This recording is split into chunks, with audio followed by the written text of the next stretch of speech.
nós estamos um pouquinho adiantados, né?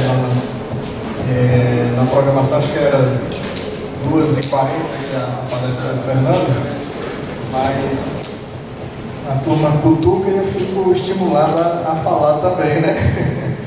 Mas eu queria pegar um pouquinho, não sei se vocês estavam aqui de manhã, mas o Edmundo colocou uma coisa muito interessante, né? E que às vezes quando a gente está falando e defendendo determinadas posições, não fica muito claro, né? Mas o Edmundo lembrou uma coisa que a gente precisa sempre ter em mente, que o Iver colocou um aspecto importante aqui na fala dele, é que lá os nossos antepassados, antes da gente desenvolver os métodos matemáticos e estatísticos, foram eles que formaram a maior parte das raças que a gente tem, dos tipos zootécnicos que nós temos hoje. E eles o fizeram, em sua grande maioria, no olho, né? Então, com essa fala, eu quero colocar que as duas coisas, elas se complementam, né? É fundamental, porque tem coisa que só o olho consegue perceber, né? Então, se a gente conseguir jogar junto, né, esse trabalho, eu acho que todo mundo sai ganhando, tá? Potencializa. E vou dar só um exemplo prático, empírico, para comprovar para vocês que isso é verdade, tá? Quando a gente estava lá no trabalho da Morada Nova, e eu fiz a primeira avaliação genética, né? Ô Clécio, tudo bem? Boa tarde, prazer em tê-lo aqui. E aí, quando eu cheguei, Weber, com a primeira avaliação genética, né? Aqui, com as NEPs, tudo estimado, índice de seleção e tal. E aí cheguei lá pro João Grangel, um dos criadores. Eu digo, João, qual é a tua melhor ovelha? Vai lá. E pega lá qual é a tua melhor ovelha. Aí daqui a pouco o João disse, não mais pega o número. Ele disse, é a número tal. Aí eu olhei para a minha ficha aqui, para ver se a melhor ovelha dele tinha, como é que estava o ranqueamento da melhor ovelha dele, que é no outro, né, em relação aos meus cálculos estatísticos, matemáticos, sofisticados e tal. E aí quando eu olho, a melhor ovelha dele era a melhor ovelha minha também, na minha lista. Então, com isso, eu fiz esse mesmo, vamos dizer assim, experimento com outros criadores. E de uma maneira geral, os criadores sabem quais são as suas melhores ovelhas, sabem quais são as suas melhores carnes. Então, é possível a gente fazer, como o Edmundo colocou, né, fazer uma seleção com base nesse conhecimento, né? Não é só o olho, mas ele sabe que ela parte de 2, ele sabe que ela desmama as crias, ele sabe, embora eventualmente nem faça anotação, tá? Então é importante a gente ter essa percepção. Agora, é claro que se a gente quer andar mais rápido, né, acelerar o passo e ter uma precisão maior, aí a gente vai precisar realmente ter instrumentos mais refinados para poder chegar lá. Porque saber quem é a melhor é mais fácil. Agora, começar a definir aquelas que estão no meio ali, né, aí a coisa fica um pouco mais difícil. Então, não podia deixar de aproveitar a oportunidade para colocar essa experiência, que eu acho que é muito válida no sentido de que a gente possa cada vez mais estar trabalhando junto, tá?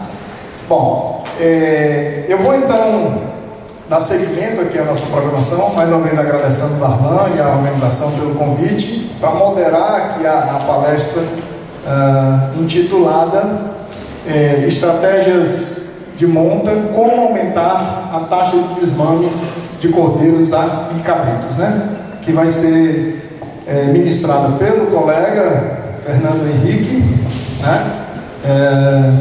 O Fernando, ele é médico veterinário, mestre em zootecnia, ambos pela pela Escola de Veterinária da Universidade Federal de Minas Gerais, em Belo Horizonte, e tem doutorado em zootecnia pela Universidade Federal do Rio Grande do Sul, com um período sanduíche na Massey University da Nova Zelândia. Recente, né, Fernando? Teve esse privilégio de passar um tempo lá. E é pesquisador da Embrapa Caprinos e Ovinos, com atuação na área de sistemas de produção de caprinos e ovinos de corte e com experiência em projetos de transferência de tecnologia, gestão de propriedades e campos experimentais. Ok? Bom, agradecer, Fernando, por aceitar o convite e fique com a palavra. Muito obrigado, Fábio. Boa tarde a todos. Uma satisfação tremenda poder estar voltando aqui ao PEC Nordeste, né, depois desse período longo, né, que a gente ficou assim distante, né, e rever vários amigos aqui, né, de todos os cantos do Ceará e do Brasil, para a gente conversar um pouco, né, sobre um tema bastante interessante, que é a produção de cordeiros e cabritos. E também agradecer ao convite, né, feito pela organização do evento, tá, ao Darlan, né, e parabenizar a organização. Tá? Então, pessoal, o tema que nos foi proposto, tá, é estratégias de monta.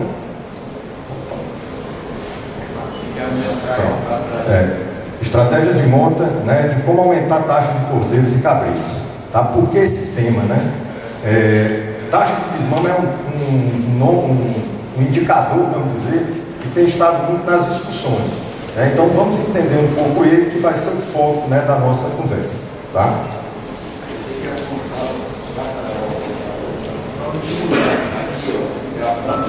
Para cá, né? Tá, obrigado.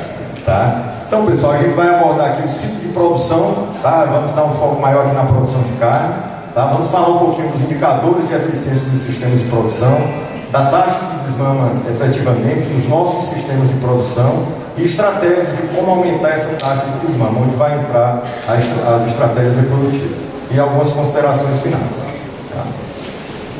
Tá? Então, pessoal, está um pouquinho escuro, né? Mas na prática, você está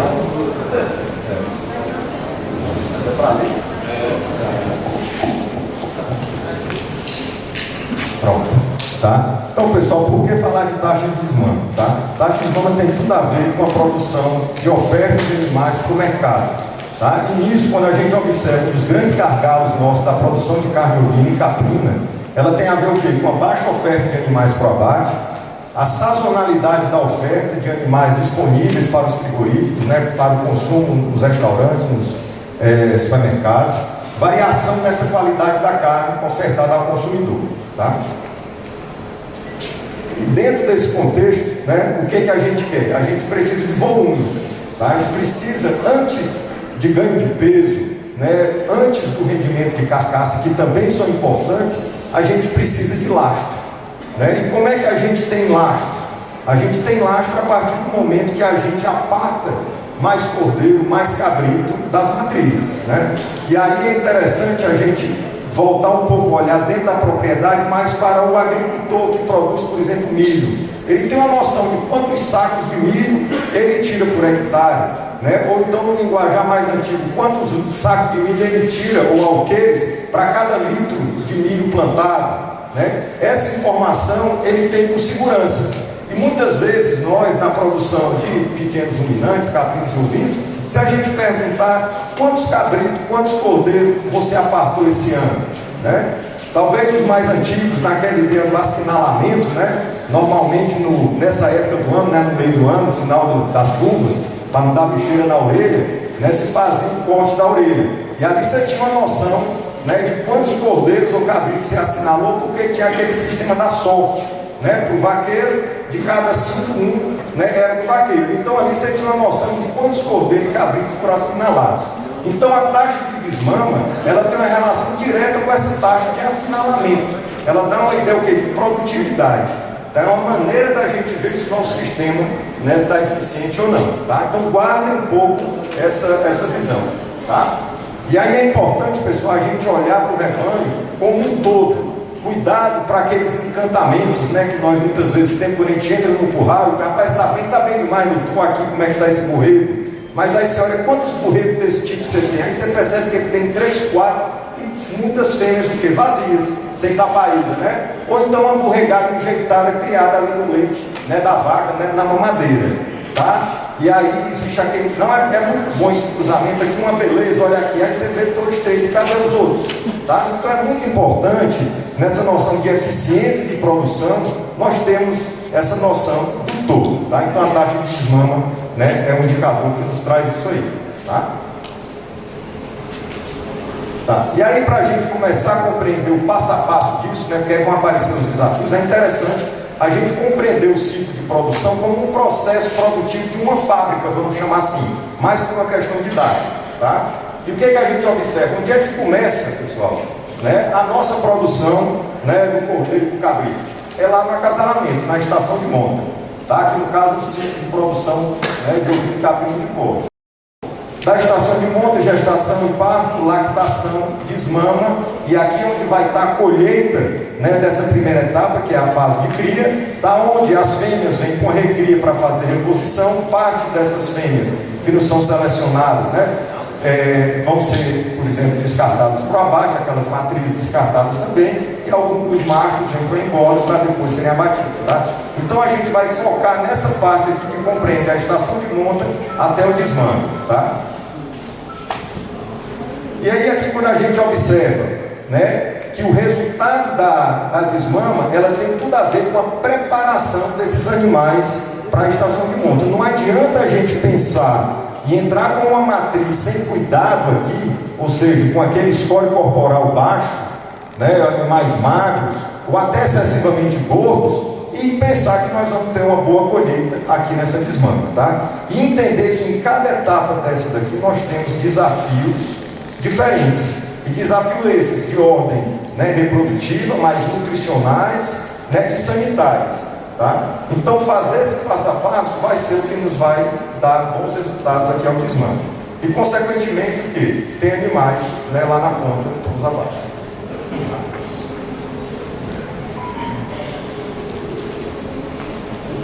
Pronto, tá? E aí em termos de indicador de produção, você está ali como técnico, produtor e está monitorando seu rebanho. Eu gosto muito de lembrar, meu primeiro carro foi um Uno, né? Um Ninfire. Né? E eu lembro que no painel dele só tinha 3 informações, né? Tinha ali tinha lá o que? A velocidade do carro, a rotação e, né, o marcador lá de gasolina, tá? Então 3 informações bem diretas, tá? Então muitas vezes nós temos um conjunto de indicadores para acompanhamento. E dentro de um rebanho, quais seriam aqueles que a gente poderia estar selecionando para monitorar, para visualizar se está ok, tá? Então, o que a gente considera? A taxa de desmama anual, ela é o primeiro que não pode faltar, que vai representar o quê? O número total de crias desmamadas pelo total de matrizes do rebanho, tá? Isso aqui, principalmente para quem não realiza estação de monta, fica mais fácil fazer essa conta. Mas junto a isso, você vai colocar um valor que vai ajudar para a questão monetária, que é o quê? O peso, né? Quanto de peso esse número total de cordeiros mamão. Então, o peso total de crias desmamadas, né, apartadas por matriz exposta à monta ou do rebanho. E isso aí também é a taxa de desfrute anual, que vai refletir a eficiência toda daquele ciclo de produção, que é o que? O número de animais comercializados, né, do efetivo total do rebanho. Tá? E aí, né, para a gente gravar essa informação, tá, e não ter dúvida, porque existe um confundimento, pessoal, de taxa de desmama, como sendo que a taxa de sobrevivência de cordeiro, ou seja, dos que nasceram, né, quantos que foram apartados. Não, a taxa de desmama, isso aí por que eu estou falando? A gente vê vários outros países fazendo essa conta, né, é muito comum quem acompanha aí, né, Instagram, Facebook, com a Daiane Almeida, né, zootecnista, né, que é uma referência no mundo, ela usa muito esse termo taxa de desmama, tá, que é o link deles lá na Nova Zelândia, e essa informação ela é exatamente o quê? Quantos cordeiros foram apartados do total de ovelhas expostas à monta. Tá? Então, por exemplo, se eu tenho lá uma propriedade de 50 matrizes, né, que eu coloquei em monta, e apartei 30 cabritos, no caso de cabras, né, 50 cabras e apartei 30 cabritos, a minha taxa de desmama é 60%. Ou seja, para cada 100 cabras, eu apartei só 60 cabritos. Será que esse indicador aqui está bom? 60%? O que é que vocês acham? Acho que está bom. Tá bom? 60% tá bom? Será que tem muitas propriedades com esse número aí de 60%? É mais, é menos? É menos, né? Tá? Vamos colocar em mente aí como referência o seguinte: a gestação da cabra e da ovelha de 5 meses, né?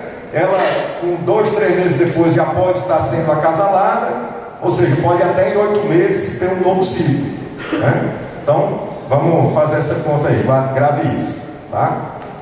E aí, quando você traduz essa informação para peso, aqueles 30 cabritos, né, com cada um com média de 15 quilos, quer dizer o quê? Que cada cabra acasalada desmamou 9 quilos de cabrito, tá?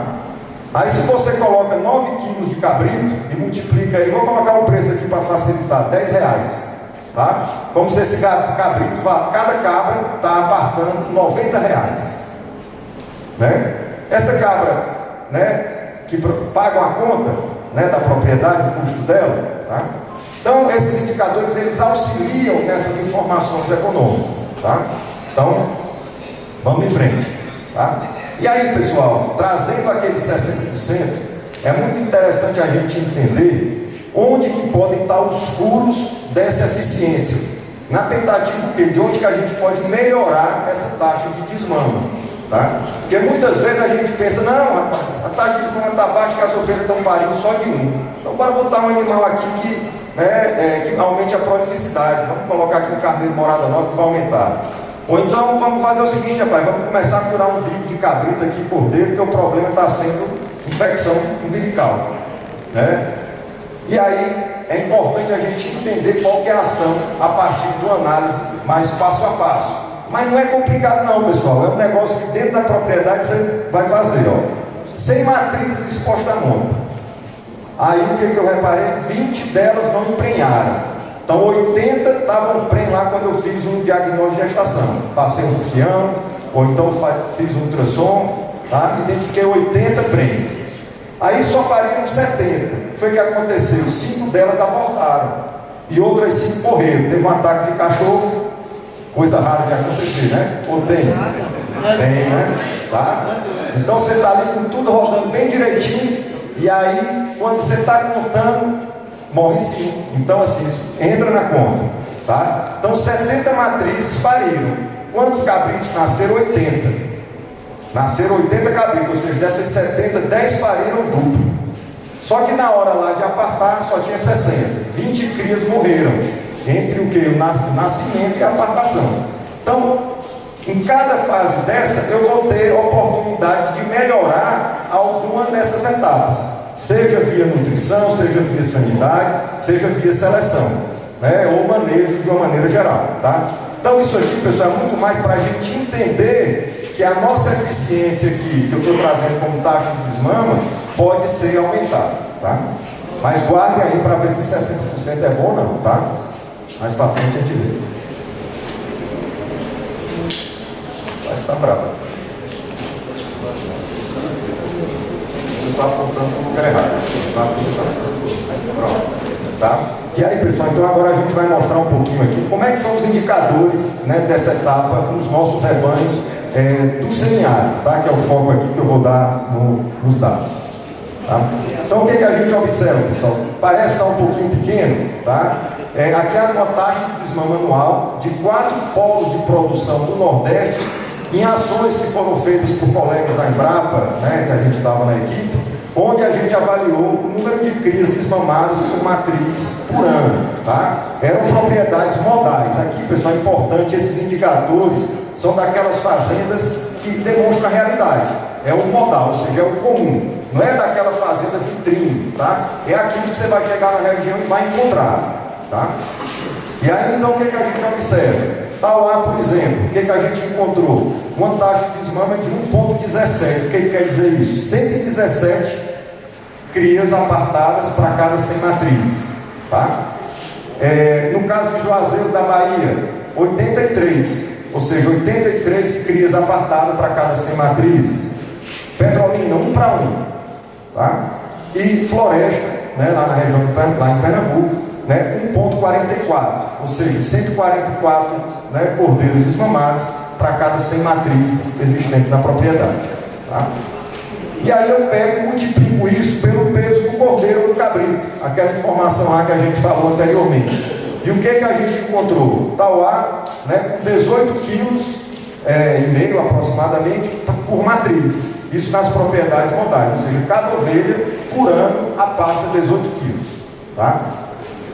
Já em Juazeiro, na Bahia, 12,5 kg, Petrolina 16 e Floresta 14. Apesar daquele alto índice de animais desmamados, mas com baixo peso, né, traduziu esse número. Tá? Então, isso aqui em situações o quê? Onde você não tem controle de monta, tá? Os animais estão o ano inteiro, né, com as matrizes, os reprodutores. Deixa eu ver se entendi. O peso médio dos correios, dos cabritos, sobre o total de matrizes, não é? Isso, né? Que é o que? Quantos cordeiros, né, são apartados para cada 100 matrizes. A gente multiplica pelo... Isso aqui não quer dizer, pessoal, que o peso de desmama do cordeiro é 18 quilos não, tá? Esse cordeiro aqui, né, ele vai pesar um pouco menos, tá? Isso aqui é quanto que cada ovelha apartou, tá?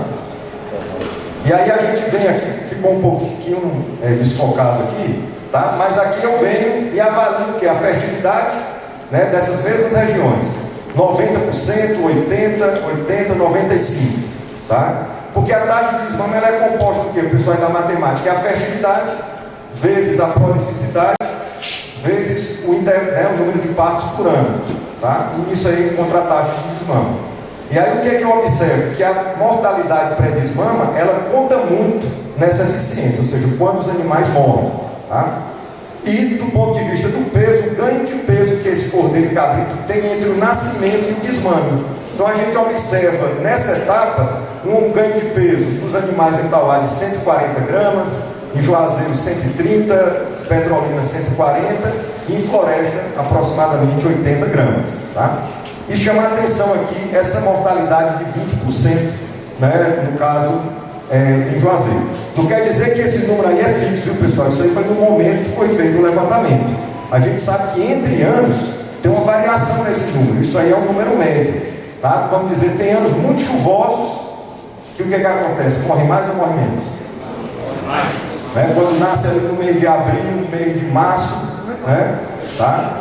E às vezes anos muito secos, quando acontece ali a aparição na época do Natal, nos periobró, mês de dezembro. Tem forragem nas propriedades, como é que é? Tá? Então essas informações, elas são importantes sobre, né, esses indicadores. Tá?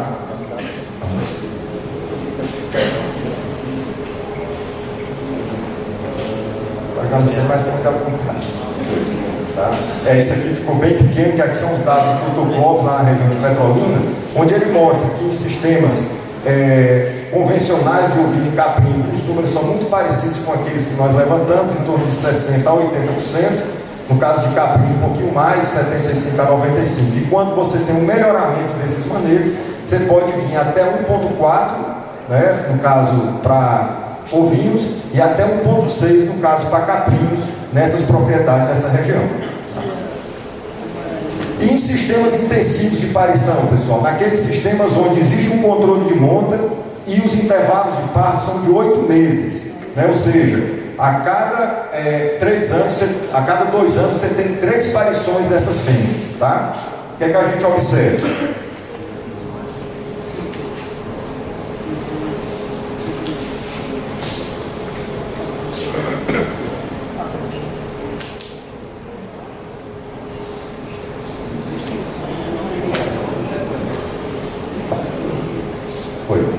Você tem como passar? Tem?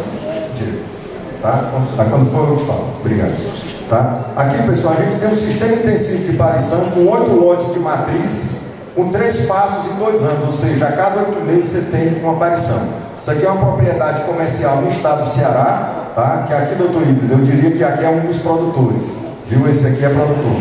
Tá? Produz cordeiro de janeiro a janeiro. Tá? E aí então, o que a gente observa? Tá? Isso aqui são os meses de nascimento. Tá? Todo mês acontecendo o nascimento. 270 matrizes, né, parindo a cada 2 meses. O que a gente identificou? Que a taxa de desmama, conforme o mês, ela varia. E aqui no mês de março e abril são as menores taxas, né? Para cada 100 matrizes, 64 crises mamárias, 57, e aqui nos meses de julho, né, a outubro, as maiores taxas se aproximando a 76 cordeiros, tá? Isso aqui a cada 8 meses. Quando a gente coloca isso em partos anuais, né, dá 114, né, no mês de outubro, né, e no mês de abril, 86%. Isso aqui é uma referência que para se escolher as melhores épocas para o nascimento, mas por outro lado também, quais estratégias eu vou estar utilizando, né, pensando na estabilidade de produção, para melhorar esses indicadores aqui, né, nos meses de março e abril, tá? E aí qual é o componente da taxa de desmama, né, que está levando a essas maiores perdas? A gente identificou o quê? Que é a mortalidade. A mortalidade de cordeiro aqui, no mês de abril, ela chega a 20%, tá? No sistema intensificado, tá? Então, muita morte de crias aqui nesse período. E em períodos, né, com médias de 12%. Tá? E aí, pessoal, diante desse cenário dos indicadores, a gente tem que pensar tudo bem. Como é que a gente pode melhorar isso? Vamos entender aqui o contexto das propriedades. Tá. O que a gente observa? Dentro das propriedades que a gente chama de modais do semiárido, né, do Nordeste, o que é a nossa base forrageira principal? Né? O que é a comida mais relevante nessas propriedades? O que é que mais tem? Né? Então, o que a gente observa? Mais de 95% das áreas da propriedade é formada por pasto nativo, ou seja, por caatinga, tá? E caatinga sem manipulação na maioria das vezes, tá? E aí, aqui já nos indica um pouco o caminho que a gente tem que pensar, né, em solucionar o aumento dessa eficiência. Então, aqui no caso de uma propriedade modal de Tauá, né, com 90 hectares, tá, e outras que vão ter 50 hectares em outros polos, né, 95% da área é composta por pasto nativo. Mas vai ter também o quê? As áreas de capim de vazante, né, que dá menos de 1%, né, silagem de sorgo, que também é produzida, palma forrageira, né, e também as áreas de cultivo de milho e feijão, que são utilizadas como comida para esses animais na época seca. Vamos lá. Então aqui um pouco, né, outros locais, outras regiões do Nordeste que tem o capim búfalo como base, o sorgo, né, aqui as áreas de milho, a canarana, né, as braquiárias d'água, né, chamada capim de vazante, e a palma forrageira que complementa. E aí, pessoal, aqui um ponto que é importante, que é o que a gente chama de orçamento forrageiro. O que a gente observa nisso tudo? Tá? Isso aqui em azul é uma curva de produção em quantidade, que a gente chama de matéria seca, ou seja, de forragem ao longo do ano. Isso aqui é janeiro a dezembro. Em azul, a gente tem um pico de quantidade de comida por hectare aqui no mês de março e abril. Tá? Essa curva vai baixando, chega aqui em outubro, né, numa condição de pico de déficit, né, de menor produção. E em laranja, pessoal, é a demanda de forragem de alimento do rebanho. E aqui vejam bem, esse rebanho que está aqui considerado não é só o ovino e caprino, é o bovino também. Por quê? Isso aqui foi uma avaliação do que é que tem nessas propriedades, né? Quem é que compete pela comida, né? Ou quem que utiliza aquela comida. Não é só a ovelha e a cabra. Então você tem gado junto. Então nessa hora é muito importante, quando a gente tem um programa de melhoramento, não melhoramento genético, mas de melhoramento da produção, né, da atividade, a gente tem que considerar quem consome aquela comida. É muito comum em programas históricos aí você ter ações onde aquela comida acumulada ela foi direcionada para quem? Para os bovinos, muitas vezes para as vacas de leite, que estão ali no dia a dia gerando receita, mais do que justo o produtor direcionar aquela melhor comida para isso. Então, para a gente pensar em melhorar os indicadores bovino e caprino, a gente tem que ter uma visão da propriedade como um todo. Não adianta só a gente focar no pequeno ruminante achando que aquilo ali vai dar certo, porque qual que é a tendência? Ele deixar os animais, né, mais encostados, tá? Ou seja, no sistema tradicional, mesmo tendo comida na propriedade, tá? E aí, pessoal, o que a gente observa? Que esse período aqui é um período crítico. E aí, se você imaginar matrizes parindo nesse período aqui, o que vocês acham? Né? Como é que vai ser isso? Tá? Então, se a gente pensar no sistema acelerado de parição, com nascimentos, no período chuvoso, no período seco, né? Tá? Então, vamos em frente. E aqui, pessoal, complementar aquele gráfico anterior, né, quais são os aportes de comida, né, de forragem que o produtor tem, né, aqui no caso do exemplo de Tauá. Em azul é o pasto nativo, né, essas outras cores são as reservas forrageiras. O que ocorre? Ele utiliza essa reserva forrageira no período seco, tá? Mas mesmo a quantidade que ele produz é insuficiente para atender efetivamente a demanda do rebanho. E aí eu me lembro muito, menino, nas propriedades lá em Santa Quitéria, usava muito o termo de escapar o gado, né? Rapaz, como é que está o gado? Né? Aí o papai chegava, rapaz, não, está escapando, né? A gente está ali usando uns mandacaru, está usando aqui, né, uns restos de palha, tá? E quando eu me lembro, eu olhava para os animais, né? Os animais o quê? Uma condição corporal o quê? Baixa, né? Ou seja, só a grade, né? Que a gente diz muitas vezes, tá? Então, como é que você vai ter produção, né, num contexto desse pensar em aumento? Então a gente tem que pensar que a base para a gente melhorar esses indicadores vai passar primeiro por alimentação, tá? E aí, pessoal, eu trago aqui um contexto de como que é a adoção de tecnologias, por exemplo, né, esse aqui foi um trabalho que foi feito com 340 produtores no município de Tauá, levantamento entre 2012 e 2014, tá? Alguns indicadores podem estar diferentes hoje. Tá? E aqui, pessoal, é a população, não é um produtor A ou B diferenciado, não. Isso aqui é o todo. Tá? Focando aqui, né, em práticas reprodutivas, o que foi identificado? Que 7% dos produtores utilizavam estações de monta, alguma estratégia de acasalamento, né, controlado. Tá? E 88% a monta era contínua, reprodutor o ano inteiro com as matrizes. Quando a gente vem para as práticas de manejo, tipo desmame, castração e engorda, 30% realizava desmama. Os outros 70%, o que acontece? A desmama é algo natural. A ovelha seca o leite, o cabrito e o cordeiro naturalmente se apartam. Tá? E do ponto de vista sanitário, 27 fazem vacina de clostridiose, ou seja, tem um montante aqui que não quer a vacina dos 7 maus, dos 10 maus, né, que a gente fala normalmente, tá? Vacinação contra a raiva, um terço dos produtores, a vermifugação realizada por quase todos, 97%, no esquema de 2 a 3 vermifugações anuais, e aqui o uso do controle seletivo de vermes, né, caso FAMACHO, apenas 2% adotado. Tá? E o que é que chama a atenção, pessoal? Assistência técnica. 22% das propriedades tinham algum tipo de assistência técnica, certo? Muitas vezes o que? Intervaladas, né, de 2, 3 meses, até mesmo a cada 6 meses. Tá? Então, isso aqui nos serve de base, né, de caminhos que a gente pode estar melhorando para melhorar aqueles indicadores. Tá? E aqui, né, um aspecto importante que é o que? Rebanhos manejados sem divisão de categoria. O ano inteiro a gente compreende muitas vezes o porquê que o produtor adota isso. Tem um aspecto de mão de obra, tem um desafio de cerca, né? E tem uma prioridade dentro da propriedade que muitas vezes é o grande dominante, é a vaca. Tá? Então, diante desse cenário, a gente tem que se esforçar como pesquisador, como técnico, né, de como pensar em estratégias para melhorar esse cenário. Tá? Algumas receitas de bolo de outros locais talvez não sirvam para nós. Tá? E aí o que a gente viu em uma dessas propriedades, uma propriedade diferenciada, tá?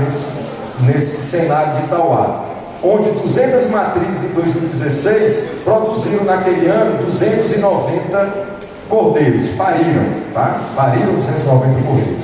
E como é que foram esses nascimentos? Olha só aqui, pessoal, a distribuição aqui dos partos, né? Aqui o doutor Edmundo, aqui é interessante ele ver que lá no Rio Grande do Sul é concentrado, né?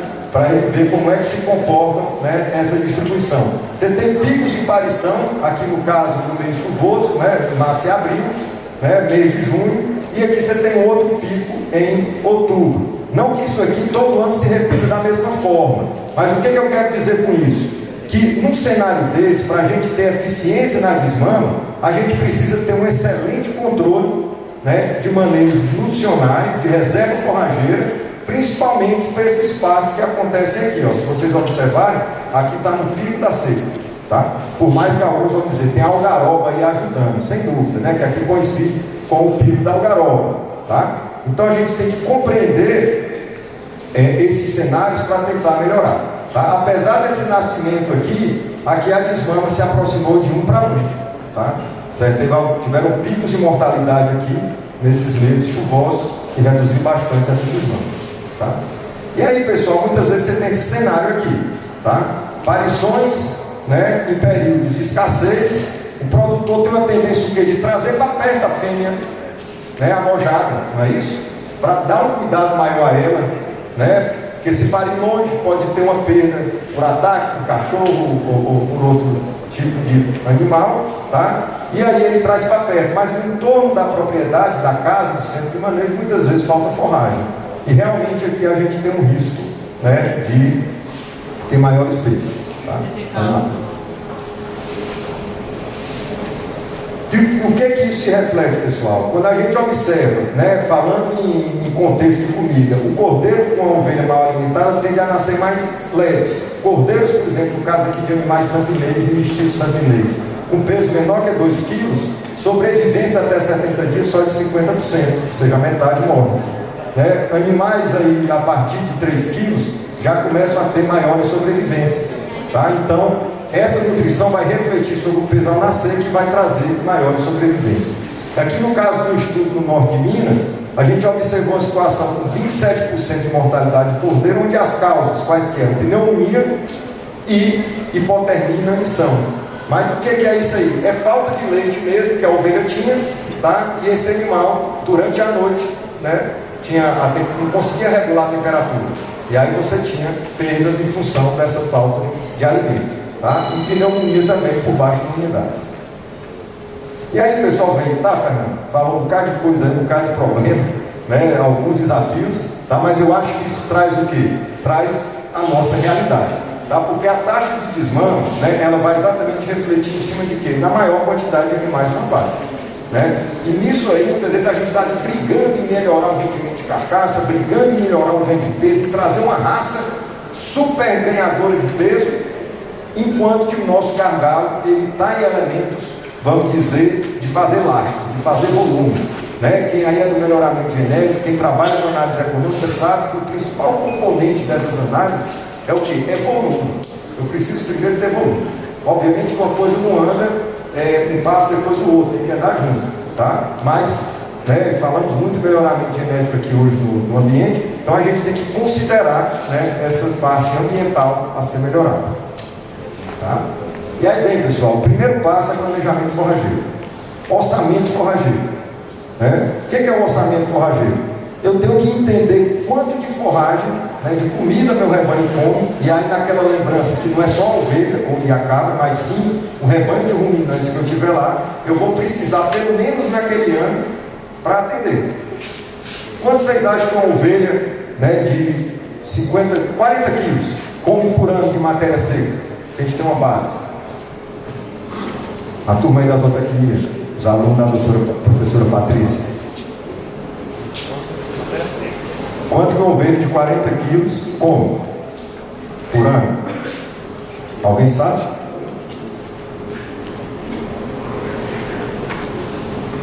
Vamos dar a pergunta.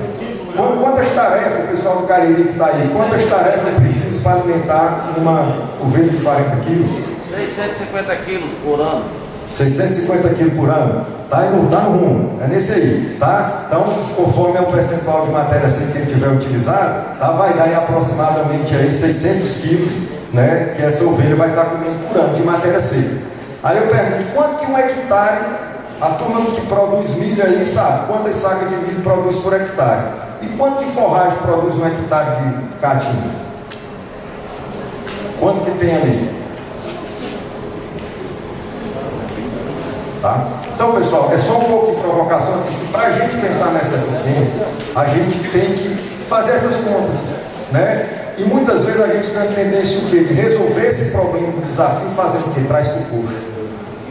Traz para o coxo. Bota comida no coxo. Compra ração. Compra silagem. Planta capim. E o nosso cenário econômico, hein? Como é que está? Será que dá para comprar ração? Não está no coxo? Para ovelha? Né? Vocês viram naquela condição de 60%, né, com 15 quilos de desmama, R$90, né, que a cabra produz. Será que ela ela custa R$90 para alimentar assim, tá? Então, pessoal, vamos fazer conta. A conta é simples. Quanto tem de comida, quanto o rebanho come? Começa esse exercício, tá? E aí, pessoal, nessa condição, né, a gente, associado ao pasto, a gente vai precisar fazer reserva de forragem, fazer silagem, plantar lá a palma, fazer algum feno, tá? Então, dimensionar a propriedade para que ela suporte, né, o rebanho que a gente tem, pensando em melhorar aquele indicador de taxa de desmame, tá? E sempre pensando no quê? Numa variedade. Ninguém pode apostar em uma única forragem, né, ou numa única fonte de alimento. Tanto pelo aspecto das nossas chuvas variar muito entre anos, mas o próprio solo da propriedade, ele é um mosaico, né? Ou seja, tem a região de alto, que aguenta determinado tipo de capim. Você pega as zonas de vazante, já são outros, as zonas de plano, tá? Então isso aí faz com que a gente tenha opções, né, de distintas forragens, para a gente não passar tanta dificuldade em anos, seja de muita chuva, seja de muita seca, tá? E aí, pessoal, manejar também o pasto, tá? Eu já adiantei ali um pouco o exemplo daquela área seca do entorno do curral, mas a gente vê muitas vezes recebo ligações de anos com boas chuvas, com boas forragens, e o produtor às vezes ligando: Fernando, está morrendo o cabrito, ou então a cabra está tendo problema com retenção de placenta, né? O animal está com pouco leite. Aí a gente começa a perguntar o que ele está fazendo. Está trazendo todo mundo para aqueles cercados perto da casa, né? E quando a gente pergunta a área, quantos animais, não tem comida. Naquela área, a fazenda tem comida, a propriedade tem comida, mas como ele trouxe tudo para perto, faltou. E com isso aí elas vão perdendo, né, condição e vão tendo mais perdas, tá? Vamos lá. E aí, pessoal, aqui, ó, eu perguntei lá da ovelha, né, aquela com 600 quilos por hectare, tá? Aquela ovelha de 40 quilos. Eu trago aqui um exemplo da caatinga nativa, né, trabalho do professor Ambrosio. Ela produz 4.000 quilos de matéria seca no total, mas o que é disponível como forragem são 400 quilos, tá? Nesse exemplo aqui que ele fez, que foi a ovelha parida com cordeiro, comporta o que? Meia cabeça por hectare, uma caatinga bruta, vamos dizer assim, né, sem manipulação. Isso aqui, né, no contexto, né, de Sobral, que ele fez esse trabalho, tá? Quando ele vem com a caatinga com rebaixamento, ou seja, que ele tira mais as árvores, né, para ter aquela rebrota, ela aumenta para 1.000 quilos, já vem o quê? Para uma cabeça por hectare. Quando eu pego aqui uma situação de ralinhamento, já vou para 2.400 quilos, eu vou ter o quê? 2 cabeças por hectare. E quando eu faço, além do ralinhamento, eu enriqueço com algum capim, no caso aquele usou na época o gramão, hoje está sendo o uso do capim maçai, tá? Você vem para 4.000 quilos, tá? 4.800 quilos, você já vem para 10 cabeças por hectare. Aqui no caso, ovelhas Morada Nova, né, com peso de 30 quilos, certo? Então vocês veem a importância, né, disso aqui para dimensionar e a gente pensar em melhorar nossos indicadores. Quando a gente vê no peso vivo, isso aqui se traduz em 180 quilos por hectare ano e esse outro em 11 quilos, tá? Então, esse indicador de taxa de desmama, ele também vai ser beneficiado com esse aumento. E aí vem, né, para os mais especialistas na questão de suplementação, a gente compreender que tipo de suplemento esse animal precisa, que é o balanço de proteína e energia. A gente tem uma atração tremenda por ração rica em proteína, né? A gente é doido por proteína. Rapaz, a ração boa ela tem 22% de proteína, né? A gente tem na mente, né, que a deficiência das propriedades, na verdade dos rebanhos, é por proteína, tá? Especialmente no contexto de semiárido, onde a vegetação nativa é rica em quê? Né? Tem gramínea, mas tem muita leguminosa, né? Sabiá, por exemplo, né? Lá no herbáceo tem o estilosantes, a erva de ovelha, né, conhecida como alfafinha do Nordeste, que dá 18, 20% de proteína, tá? Então, a nossa deficiência, muitas vezes, era muito mais de energia do que de proteína. E isso vem muitas vezes porque as nossas leituras, elas são o quê? De trabalhos da região do Cerrado, né? Onde lá o quê? Tudo braquiária. São as braquiárias que predominam a gramínea e elas são pobres em proteína, tá? Então a gente tem que ter uma atenção até sobre esse tipo de escolha de suplemento. E aí vem aqui um trabalho do Dr. Enéas, né, com a equipe do Dr. Ambrosio, onde ele identificou o quê? Naqueles manejos da caatinga, um acasalamento aqui no mês de setembro, né? E parto aqui em março, abril, e desmama por volta do mês de julho, o que ele identificou? Que em termos de balanço de proteína, só vai ter aqui no final do ano uma deficiência de proteína. No restante do ano não há deficiência de proteína na caatinga. Tá? O grande desafio vem aqui no balanço de energia. Tá? Que em todos os manejos, com exceção daquele que tem ralinhamento, enriquecimento e adubação, que você tem, né, uma adequada suplementação nativa, vamos dizer, natural de energia, tá? Então, quando a gente pensar em suplementações, principalmente aquelas ovelhas que vão estar ali próximo ao parto, né, a gente tem que pensar em rações energéticas, não que não vai ter proteína zero, não existe, né? Então a gente tem que considerar também isso, para não estar utilizando suplementos muito caros. E aí hoje a gente está trabalhando, né, com a equipe da Embrapa com o modelo desse manejo da caatinga em faixas, o ralinhamento e enriquecimento em faixas, que é o IRPF caatinga, que vai aumentar essa produção de forragem para aproximadamente 5.000 quilos por hectare.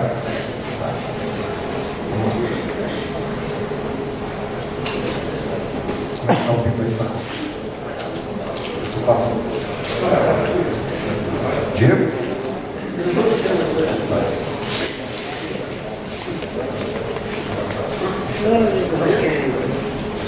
E aí, pode voltar, tá?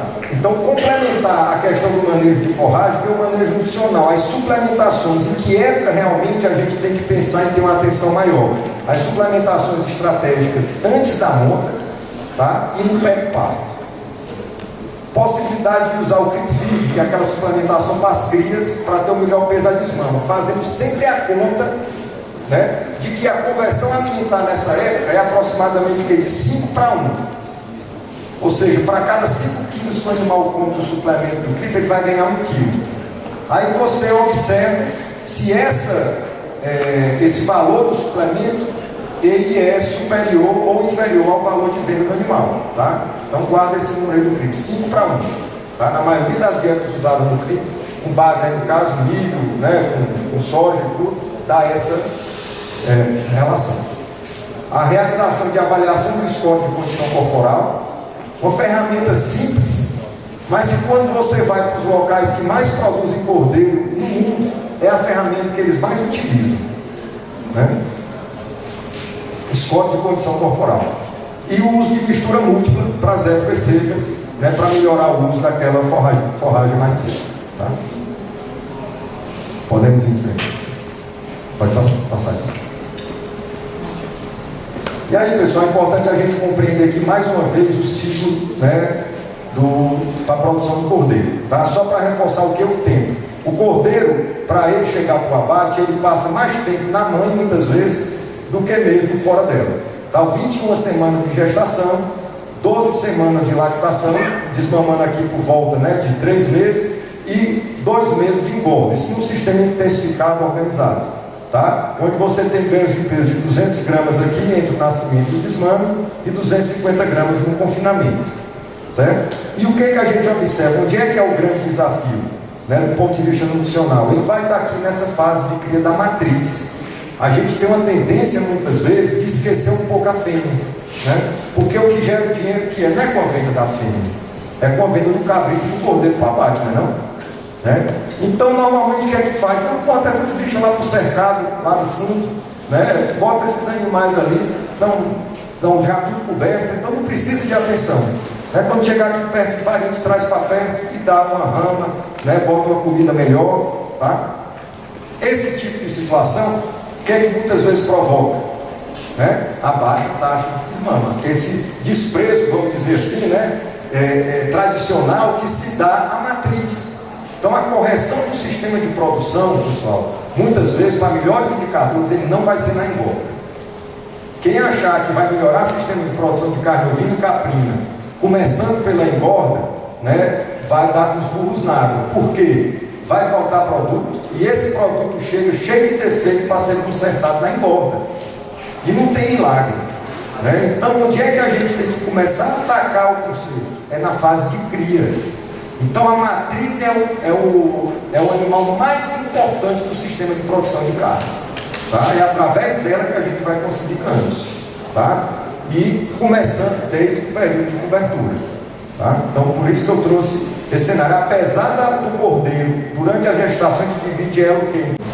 Muitas vezes a gente fala, né? A gente escuta alguns colegas da área mais de biotecnologia, muito inseminação, in vivo, transferência de embriões, como grandes indicativos de eficiência. E, infelizmente, isso você já tem que estar em patamares mais altos para isso se traduzir em grandes eficiências. E talvez a melhor prática reprodutiva associada à gestação de monta, estamos falando em rebanho comercial, seja o diagnóstico de gestação. Por quê? Diagnóstico de gestação, primeiro passo. Quem está prenhe e quem não está. Aparta para o lado prenhe, aparta para o lado as não prenhe. Quiser dar uma chance para não prenhe, pode fazer uma nova gestação de monta. Se já tiver dado chance, é o momento de vender, gerar dinheiro, diminuir taxa de lotação da propriedade, para que você tenha uma atenção às ovelhas prenhe. E quem fizer diagnóstico de gestação, tiver já um treinamento, tá? Pode dividir o quê? Quem está prende um ou prende dois. Ou seja, quantificação fetal. Separa a ovelha de um, em sistema com comida boa, obviamente, e as de dois com um trato especial. Mas o especial não quer dizer ração no coxo necessariamente. Quer dizer o quê? As melhores pastagens, né? Uma suplementação de silagem, que vai ajudar nisso, ou seja, dá um trato diferencial. Que é isso aí que vai refletir mais efetivamente na melhoria de taxa de desmame.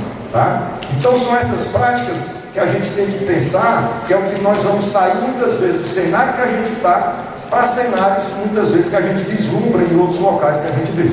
Tá? Então, diagnóstico de gestação, programas de assistência técnica, eu sei que aqui devem ter representantes, né? Coloquem um ultrassom e treinem os técnicos a fazer isso, para fazer essas divisões. Mais importante, pensando em rebanho comercial, do que propriamente a inseminação artificial de sêmen de animais sem avaliação genética. Está entendendo? Escolha um bom reprodutor, um bom testigo, que salte bem nas ovelhas, né? Obviamente com características que são interessantes, tá? Associado a isso. E aí, pessoal, a vacinação que é de costriose. Não fazer só quando tem mal no vizinho, ou na cidade vizinha, ou eu soube que está tendo mal, né, do sete mal, né, que o pessoal fala, né, que são as costrioses, a enterotoxemia, né, o edema maligno, que a gente sabe muitas vezes de surtos que acontecem, tá, o próprio tétano, né, em propriedades que fazem corte de cauda, por exemplo, de cordeiro, ou então a castração com amastrador, tá, então essa vacinação aqui, ó, 3 semanas antes do parto, ela deve ser feita com vacinas que contenham proteção para tétano. Isso é uma sugestão que eu dou, né, para aprender com o Dr. Celso. Não é isso, Dr. Celso? Tá? Então, parto e a desmama aqui acontecendo aproximadamente por 90 dias. Tá? Vamos lá.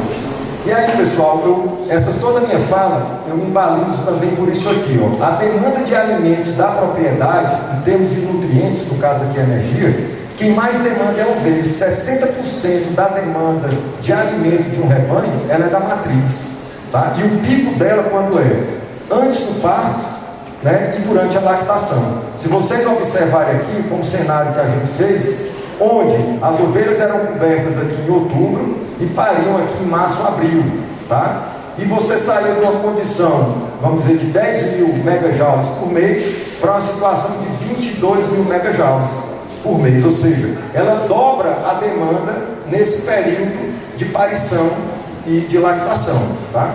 Então isso aí faz com que a gente tenha atenção enquanto intervir, né? E dar esse cuidado à matriz. Pode passar, Diego, por favor. Tá. E aí, pessoal, vem muito a situação, né? Quando, né, o Darlan me propôs o título da palestra, né, estratégia de monta, né, para aumento da taxa de desmame, muitas vezes, né, o pensamento é aquele: como é que a gente pode fazer um sistema de parição onde, né, eu vá ter mais parto da ovelha, ou seja, nascer mais? Sempre o pensamento, né, quando a gente trata desse tema, qual que é? Nascer mais. Nascer mais.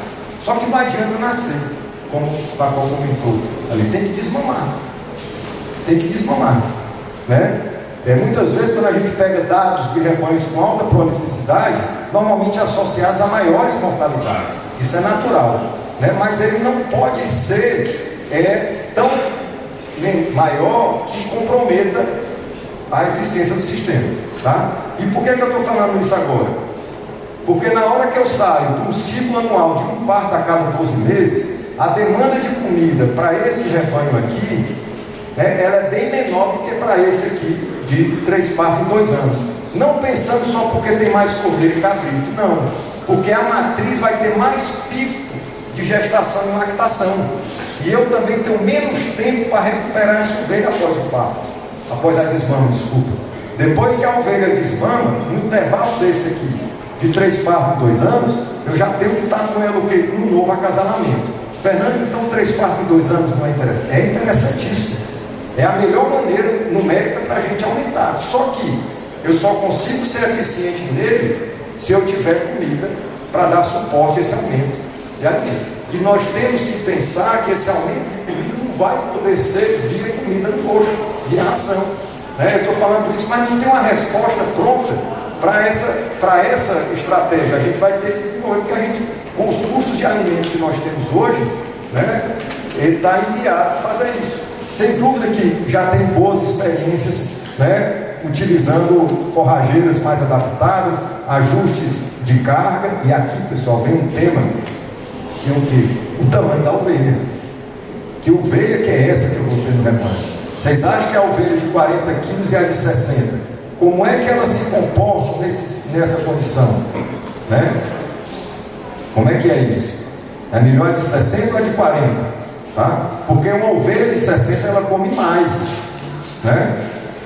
E dependendo da situação, ela não vai conseguir demonstrar o seu potencial em função do que a propriedade ela lhe dá de comida. Tá? Então, a gente tem que ter essa atenção nessa questão da alimentação. 3 partos em 2 anos vai produzir mais cordeiros, mas ele vai demandar mais alimento. Tá? E aí vem, pessoal, a prática do score de condição corporal. Tá? Uma prática que, se a gente pudesse sugerir em torno de 5 vezes no ano ou 4 vezes o produtor fazer, tá? Que seria o quê? O ideal é que essa ovelha ao parto ela tem um score por volta de 3, 3,5, ela desmama aqui por volta de 2, tá? Vai novamente ser acasalada com score 3, e ela sempre tentar buscar ao parto um melhor score corporal. Sim. Tá? E aí, pessoal, o score corporal ele é feito aqui na região lombar do animal. Tá? Então você vai colocar a mão, tá? Certo? Nessa região aqui, vai fazer a palpação, e aí você vai estar utilizando, pode usar a mão. Fernando, como é que é o 1, o 2, o 3, o 4 e o 5? Tá? Você pode pegar, por exemplo, na sua mão aqui, ó, faz assim com a mão. Tá? Quando você passa aqui assim a mão, você vai perceber o quê? Sente um monte de ponta de osso. Então isso aqui seria o quê? O equivalente ao animal com score 2. Tá? Certo? Se você quiser fazer aqui, ó, com a mão aberta, é o score 1. 1 aqui, 2 aqui. Se você vem aqui para essa parte, vai dar o 2,5. E aqui assim, você vai ter o 3. Tá? Então, através disso aí, você pode estar treinando. Obviamente que o melhor é pegar a mão na massa. Mas muitas vezes, para você balizar com quem estiver operando a realização do score, você consegue colocar isso em prática. Tá? Muitas vezes a gente vai desenvolver através do olho, principalmente animais deslanados. Tá? Mas muitas vezes você tem aquela ovelha melã. Eu sempre recomendo em todos palpar. Tá? Então, é essa daqui uma ferramenta que a gente tem que estar utilizando. Próximo. Diego? Tá? E aí, pessoal, a gente vê o que? Esse score corporal ao parto, ovelhas que pagam no score 2, tá? Tem menor sobrevivência de cordeiros, 60%. Aqui foi um exemplo, no caso do estudo que foi feito com ovelhas sanguinês na região do norte de Minas. Score 3, 81% de sobrevivência ao desmame, e score 4, 84%. A mortalidade foi alta de uma forma geral, foram aqueles 27%. Mas mesmo assim, as maiores mortalidades são no score 2. Tá? Vamos lá. Próximo.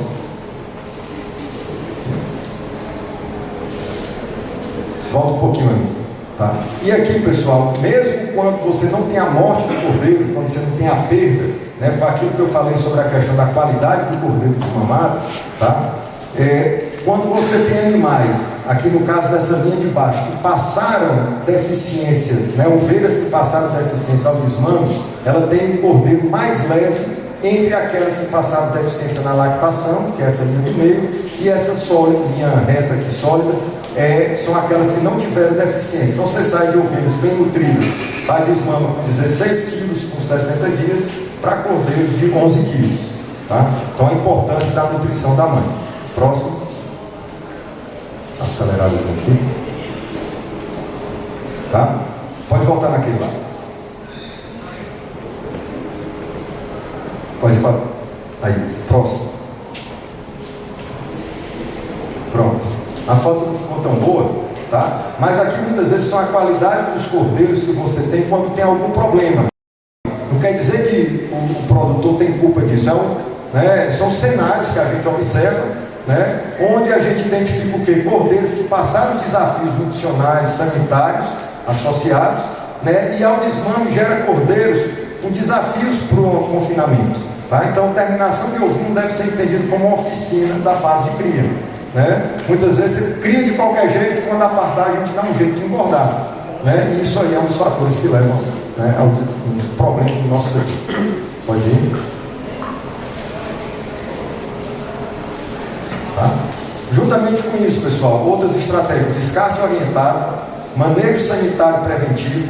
Tá? Aqui no descarte orientado, vou mostrar rapidamente ali: manejo sanitário preventivo, curar o bico, vacinar contra a clostridiose, controlar a verminose, heimeriose e o controle de infantilidade, mas especialmente para a taxa de desmame, esses 4 primeiros aqui.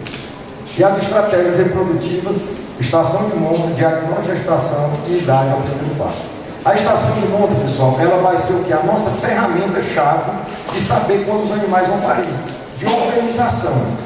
Né? Você vai organizar a propriedade a partir do momento que você tiver comida organizada, a partir da estação de monta. Tá?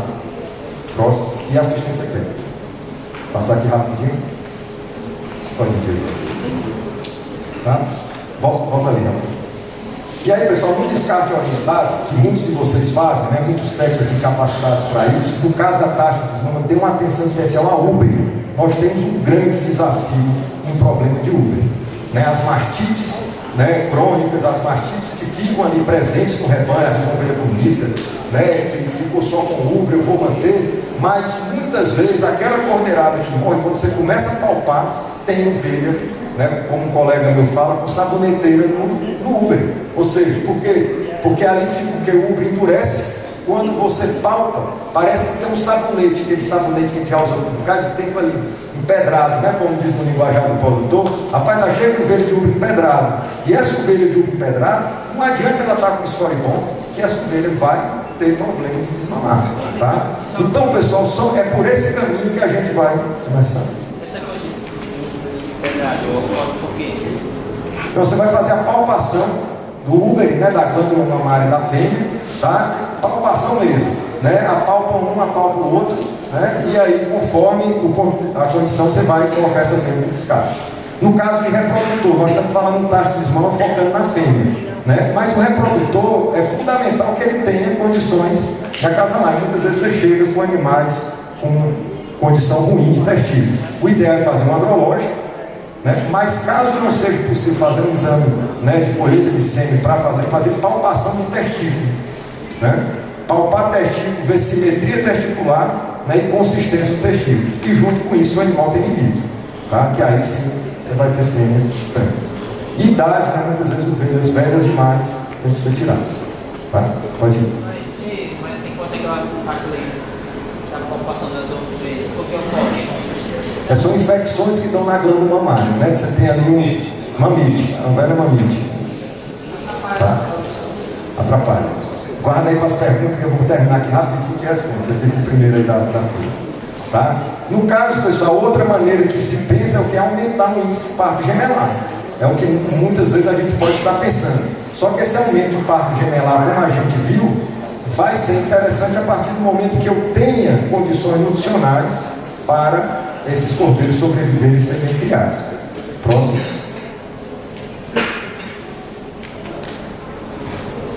E aí, por exemplo, a gente tem, né, no caso da raça santinês, o gen, né, GDF9, que é o FEC-GE, tá? Que você sai de rebanhos, né, de matrizes que não tem a mutação que a gente diz, né, que dá uma prolificidade de 1,28, até situações de animais que são duplo homozigoto, ou seja, aquele animal que carrega os dois genes para aquele tipo de parto múltiplo, chegar a 1,92, tá?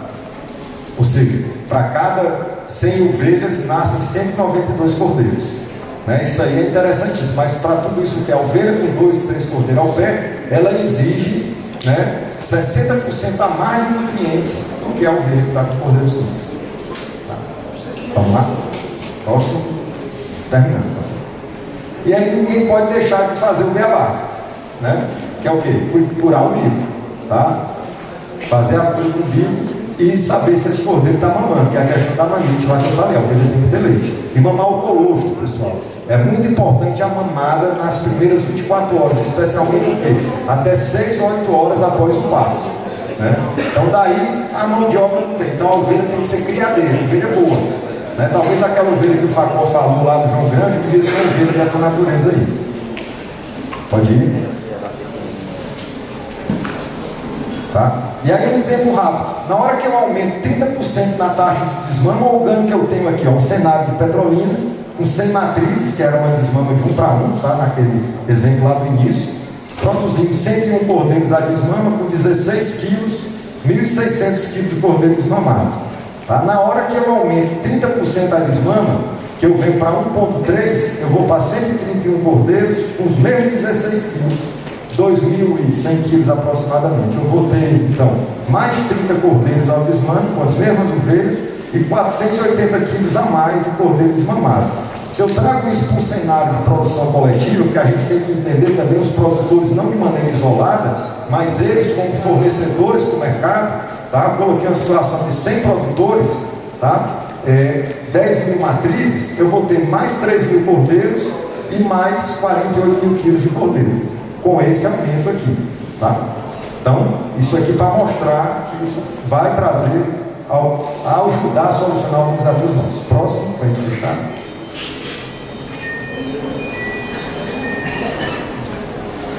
Aqui é só um calendário anual de atividades, né, que eu acho que é importante se somar a esse processo de organização, onde você vai ter as épocas que cada evento vai acontecer. E aí, pessoal, é o seguinte, quando a gente fala em comida, muitas vezes vocês podem estar pensando só em reservar comida, mas no primeiro momento a gente vai coincidir aquelas épocas de maior demanda de nutrientes com o que o próprio sistema de produção já produz. Ou seja, quando é que tem mais forragem numa propriedade que é quase tudo caatinga? É na época chuvosa. Quando que é a melhor época para aparição, se a gente fosse escolher aqui, numa propriedade tradicional nossa, tendo comida? Que tem comida e não está tão úmido. Mês de maio, né? Mês de maio, junho, tá? Mas são os melhores meses quando a gente avalia desses sistemas para nascimento, que a ovelha pare bem, ainda tem forragem para ela criar o cordeiro, tá? E aí esse cordeiro, quando apartar, você pode pensar em confinar ou fazer algum sistema de terminação usando alguma produção de silagem ou produção de vazante que você tem, ou seja, sistemas mais simples, tá? Vamos lá? E aí então, pessoal, o que é que fica aqui de mensagem final? Né? A gente trouxe vários assuntos. Você vê que a taxa de desmame, como eu disse lá no meu INI, né? O que é que acontece? Ela é só um indicador, mas ela é um indicador muito forte da eficiência da propriedade, tá? E aí, para isso, eu preciso atacar várias frentes, mas eu não tenho como atacar tudo de uma vez. Então eu tenho que começar por partes. O que é que a gente viu como ponto número 1? A base alimentar, ou seja, ver se tem comida para nutrir. A partir daí, eu tenho um planejamento sanitário preventivo. E usar a estação de monta como ferramenta para quê? Para me organizar as melhores épocas de nascimento, tá? Então, começa aqui pela estação de monta, vejo se tem comida, para que eu alcance um bom resultado ao desmame. Aqui era o foco do lote de animal de abate, carcaça e amanta também, né? No caso aqui a amanta de Tauá. Tá? Então, para eu pensar nisso aqui, pessoal, eu tenho que entender que começa aqui, atrás. Tá? Então, né, era isso que a gente tinha para falar. Agradeço, fica à disposição, né, para as perguntas.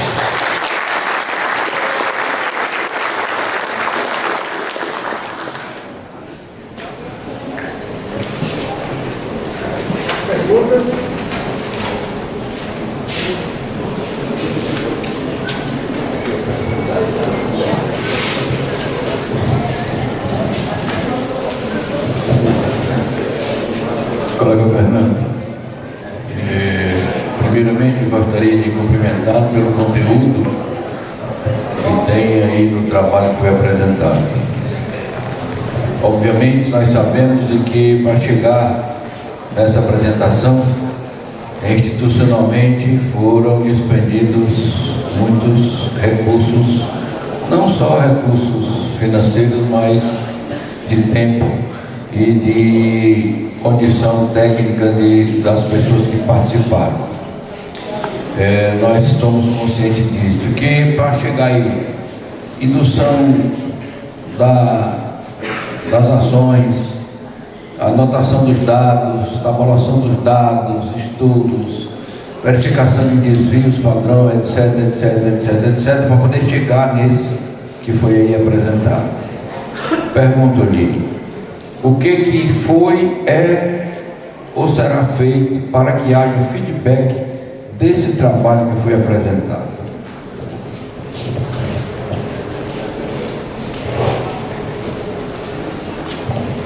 Muito obrigado, doutor. Obrigado pela pergunta, tá, e pela consideração.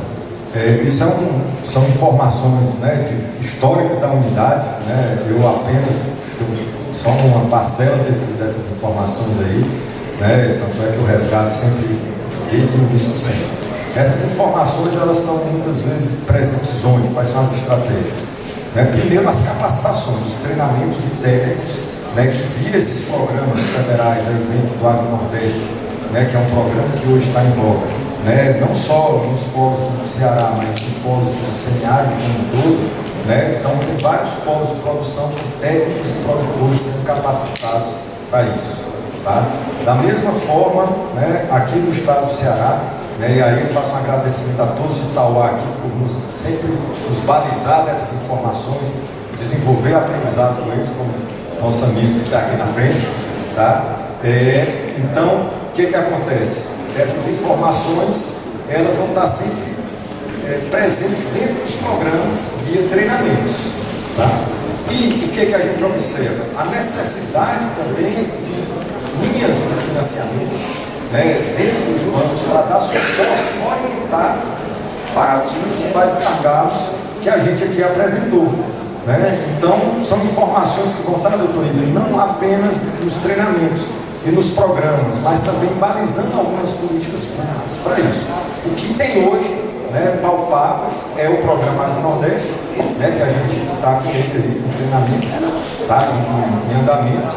Né? Então, é dessa forma. Tá?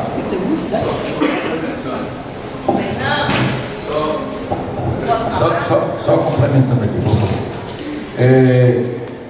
Esses dados nessas propriedades que foram usadas para gerá-los, se já houve alguma modificação positiva com relação à aplicação dos dados adquiridos através das pesquisas feitas naquelas propriedades? Sim. Algumas dessas propriedades, elas viraram unidades de referência. Tá? Então, durante 2, 3 anos, foram feitos acompanhamentos. Né? Acompanhamentos e foram melhorando esses indicadores. Tá? Muitas vezes, aí é um fato que o Facol pode me ajudar depois a complementar, nesses projetos, enquanto existe a presença da assistência técnica, existe um crescimento. Na hora que sai, infelizmente você tem reduz. Tá? Então, isso acho que é um problema que não é específico, né? Mas toda a presença da assistência técnica é fundamental para a continuidade e o crescimento disso, associada a um processo também de comercialização, que a gente sabe que muitas vezes o produtor ele se mantém ativo e empolgado com a propriedade quando você tem boas remunerações. A partir do momento que tem, ele substitui aquela atividade por outra ou diminui a proporção dela. Bom, gente, eu vou ter que ir advertido. Vou ter que dar seguimento à programação, tá? A gente já está um pouco atrasado. Eu queria agradecer mais uma vez o Fernando pela estratégia. Vou passar para a continuidade do trabalho.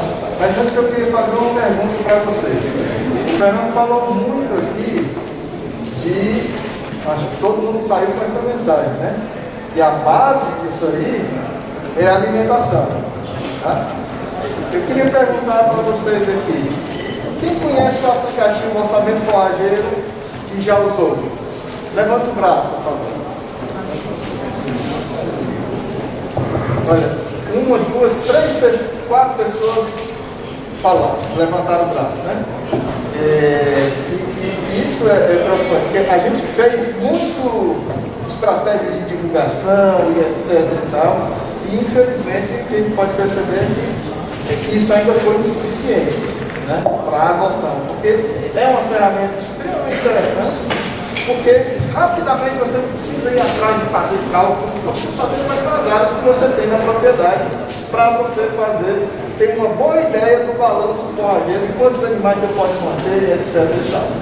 Mas eu então vou terminar passando a palavra para o Dalan, que era o discutindo aqui lá atrás, mas incentivando vocês, acessem o site da Embrapa Capim de Ovinos, pode procurar lá, acesse o aplicativo Orçamento Forrageiro, tem muita coisa dessa. Obrigado.